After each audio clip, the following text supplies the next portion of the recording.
Hey everyone, welcome back. We're doing a deep dive today into something I think a lot of you are really interested in. Figuring out, what are men's roles and rights in today's world. Yeah. And you got this book here, and it tackles a bunch of really hot button issues. Stuff like marriage and the legal system, historical context, even, and the hashtag Me Too movement. But the thing is, it comes at it all from a perspective that, kind of challenges the mainstream narrative. I think that's what you guys are all about, right? Right. What I think is really interesting about this book is it doesn't just throw opinions around. Yeah. It goes deep, Like, it uses history and evolutionary biology and even, hard statistics to back up what it's saying. Right. So it gives us this framework for understanding how did we even get to where we are today and what impact is all this having on men. Okay, so let's break it down.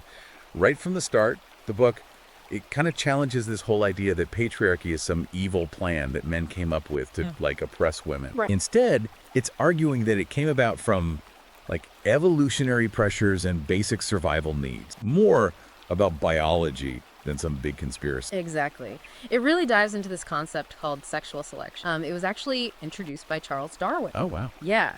And if you think about it, in a world that was historically pretty harsh, women were just naturally drawn to men with, resources and status because they offered protection and security. It was all about survival, not some, power grab. So the book's suggesting that those really deep-seated preferences, they might still be at play today. Right. Even with all this talk about equality and everything. Yeah. Makes you wonder if we've gone too far in the other direction. Yeah, and that's a question the book really digs into, Have we moved from a world where men were, way too dominant to one where their needs and perspectives are just ignored? Interesting. The book calls this Gynocentric, Okay. argues that it's having some serious consequences. So it's not just some abstract concept. Yeah. This gynocentrism is impacting men in real tangible ways. Absolutely. It highlights stuff like the decline in male college enrollment, Yeah. And the way men are often portrayed in the media. I think the bumbling dad in sitcoms or, the villain in action movies. Yeah. And then there's this immense pressure on men to be providers, but at the same time, they're told to suppress their emotions. There's one chapter title that really got me. Marriage in the Male Slave Plantation. Whoa. Talk about a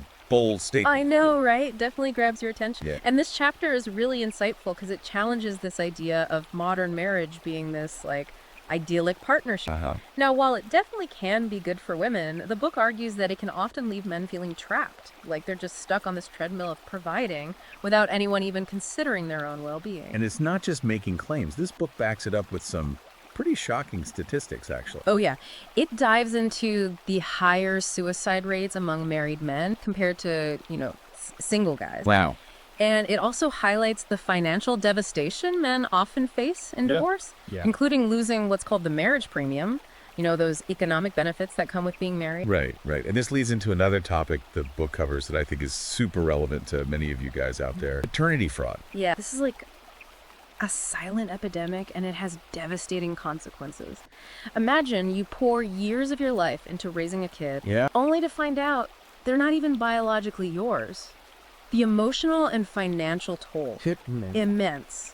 And the book's saying society often just turns a blind eye. It's saying this disregard for men's rights and their well-being in cases like this is just another symptom of this gynocentric world we're living in. Exactly. It's connecting all these things. Yeah. Paternity fraud, what society expects of men. Right. And it shows how they all contribute to this system that can be incredibly unfair to men. Speaking of unfairness, the book also tackles the legal system head-on, saying it often discriminates against men, especially in family law cases. Yeah, you see this all the time in custody battles where fathers are routinely denied equal parenting time, even though they're loving, capable parents.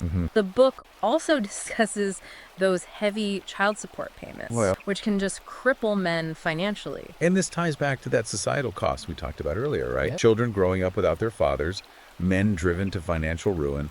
It's a recipe for disaster. Exactly. The book's making this case that these aren't just men's issues. Right. They're societal issues that have huge consequences. We're all impacted when the system is rigged against men like this. Okay, let's shift gears to something that's constantly in the news. The wage gap. Now, this book actually challenges this whole thing. Yeah. Argues that it's a misleading statistic. It goes into the details. It says that just comparing raw income, it doesn't tell the whole story. Right. Things like the careers people choose, the hours they work, their tolerance for risk, all of these things contribute to differences in income. It's not as simple as saying women are paid less for the same work. So the book is saying that this wage gap is more of a myth than reality. That's what it argues, yeah. Yeah. Uses real-world examples and data to debunk this myth, which has become a pretty powerful weapon in these gender wars we're seeing. Interesting. Now let's talk about another hot button issue, the hashtag #MeToo movement. This book, it has some pretty strong opinions on this too. It does. While it acknowledges how important it is to address sexual harassment and assault, Right. it criticizes what it sees as a double standard that often pops up in these cases. So it's like the book is saying guilt is often assumed before due process, especially when it's a man who's been accused. Yeah. It looks at these high-profile cases and highlights inconsistencies in how accusations against men and women are handled. It raises some serious questions about the presumption of innocence and, the potential for accusations to be weaponized. And this leads to another sensitive but important topic the book doesn't shy away from: false accusations. Yeah, this is a serious issue. Devastating consequence. The book explores how false accusations can completely destroy a man's life, even if they're eventually proven false. Socially, professionally, legally. And it connects this back to the broader societal context. It does. Argues that this fear of false accusations, coupled with a legal system that can be biased against men, creates this climate of fear and uncertainty for a lot of guys. Wow, we've covered a lot of ground already. It sounds like this book really gets into the nitty-gritty of some of the challenges men are facing today. It does, and provides a framework for understanding those challenges, gives us a vocabulary for talking about them, and even some tools for starting to address them. But it's not all doom and gloom, right? Yeah. It offers some solutions too, a way forward. Absolutely. It encourages men to reclaim and redefine what it means to be masculine, rejecting this idea that it's inherently toxic. It wants men to create spaces where they can express themselves freely, connect with other guys, and develop a healthy sense of self. And in the end, it calls for a strong men's rights movement to counter all these negative forces. Exactly. It argues that men need to step up and advocate for their rights, challenge the systems that are unfair to them, and work towards a more balanced, just society. So it's not about complaining or feeling like a victim. It's about taking action and making positive change happen. Right. It's about recognizing the value of men and the contributions they make. It's about pushing back against all the negativity and building a future where men can thrive. Well, this has been an intense but insightful discussion so far.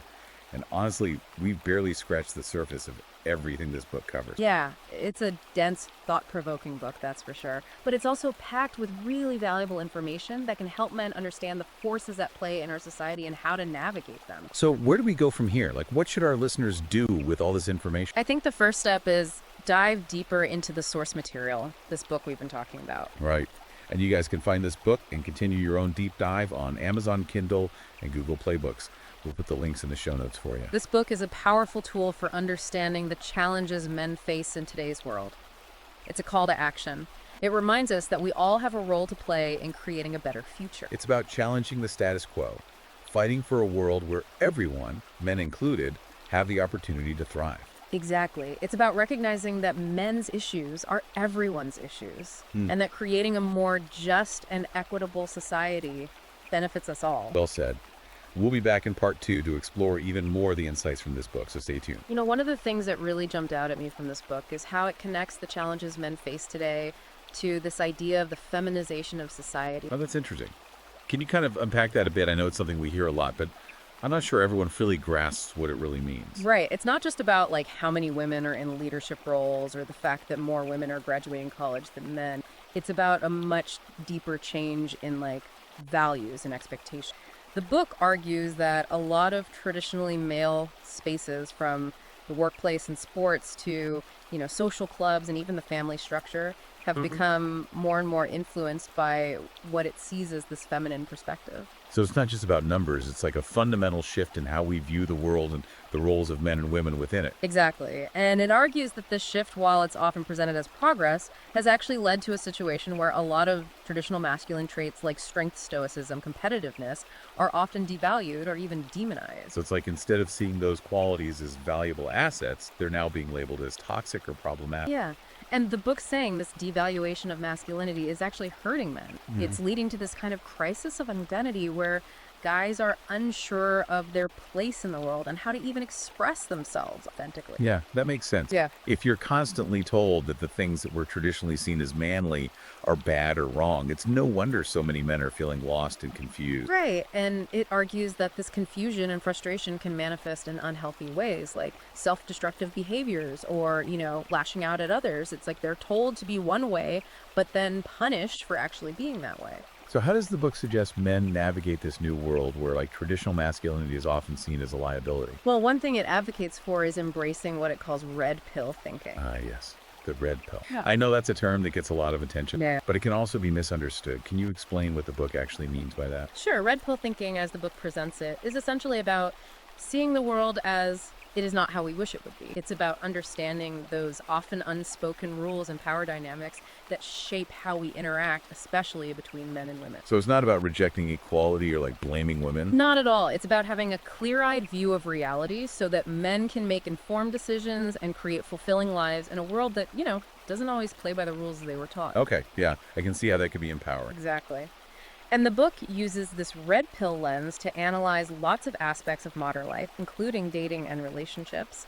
It gets into concepts like female hypergamy, this idea that women are naturally attracted to men of higher status, and how a woman's perceived value in the dating market changes as she gets older. I know this can be pretty controversial topics, but I guess the book is arguing that understanding these dynamics can actually help men navigate the dating world more effectively. Right. It's about being realistic, not idealistic. The book encourages men to focus on self-improvement, building their confidence, and pursuing their goals, rather than trying to fit into some mold that society might be trying to impose on them. It sounds like the book is ultimately advocating for men to reclaim their masculinity, but not in a toxic way. Exactly. It's about understanding that masculinity at its core isn't something to be ashamed of, but something to celebrate. It's about strength, courage, leadership qualities that are actually essential for a society to really thrive. Now, the book also dives into another area where it sees men being systematically disadvantaged in the legal system. It argues that a lot of laws, especially those dealing with family court, are inherently biased against men. You see this play out all the time in custody battles, where mothers are often favored, even in cases where the father is just as capable and loving. The book also talks about the often crushing burden of child support payments, which can leave men financially devastated. It's almost like the system is saying, we need you to be a provider, but we're not going to give you a fair shake when it comes to the legal and financial side of fatherhood. Right. The book has a ton of examples and stats to back this up, showing how men often get the short end of the stick, legally speaking, especially when it comes to family matters. And it ties this back to that broader societal context we talked about, right? The feminization of society, devaluation of masculinity. All these things are contributing to a system that can be really unfair to men. Exactly. It aims to expose these forces so that men can understand why they're struggling and start pushing back against them. It's like you have to recognize the problem before you can even think about solutions. Right. And one problem it really highlights is the mental health crisis that a lot of men are facing, which is often ignored or downplayed. It talks about the high suicide rates among men, the pressure to suppress their emotions, and the lack of resources and support specifically designed for men. It's almost as if society expects men to be strong and stoic, but doesn't give them any healthy ways to deal with what they're going through. Exactly. And the book argues that this whole expectation of stoicism can be incredibly damaging, leads to a bottling up of emotions that can eventually come out in destructive ways. So it's not just about legal and societal structures, it's also about recognizing and addressing the emotional toll that all this is having on men. Absolutely. The book is calling for a much more open and honest conversation about men's mental health. It's about breaking down the stigma, encouraging men to reach out for help when they need it, and creating a culture where guys feel comfortable expressing their emotions without being judged. This connects back to that call for a strong men's rights movement. Right. It's not just about fighting legal battles or political activism, it's about creating a much more supportive, empowering environment for men. Exactly.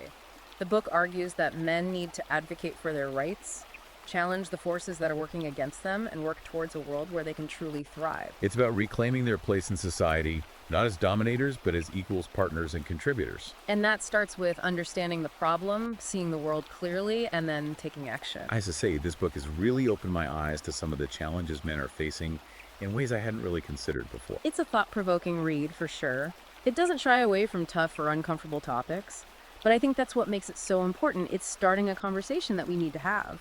So for our listeners who might be feeling a little overwhelmed by all this, what's the main takeaway? What can they actually do to start making a difference in their own lives and in the world around them? Well, the book ends on a pretty hopeful and empowering note. It encourages men to reject that victim mentality, to take responsibility for their own lives, and to fight for a world where they're valued and respected. It's about recognizing that they have the power to change things both for themselves and for future generations. Exactly. It's about reclaiming their masculinity, embracing their strengths, and building a better future. It's a call to action for men to step up, speak out, and fight for their rightful place in society, not as dominators, but as equals, partners, and contributors. This book is a roadmap for men who are ready to create that better world. You know, one of the things the book gets into that I thought was really interesting is its take on religion.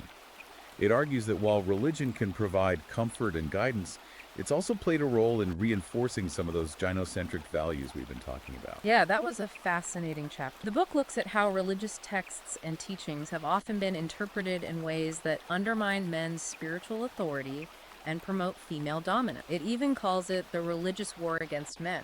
Wow, that's pretty strong language. Yeah. So it's not saying all religion is bad, but that it's been used in some cases to further this gynocentric agenda. Right. The book wants men to really examine their religious beliefs, to question the interpretations they've been given, and to maybe seek out spiritual paths that empower them as men. It's about finding that balance, honoring the spiritual wisdom of their faith, while also recognizing the ways it might have been used to kind of diminish their own value. Exactly. It's about being discerning and taking ownership of your own spiritual journey. We've covered so much ground today. It's like a crash course in understanding the challenges men face in the modern world. But I don't want our listeners to feel overwhelmed or discouraged. What's the key takeaway here?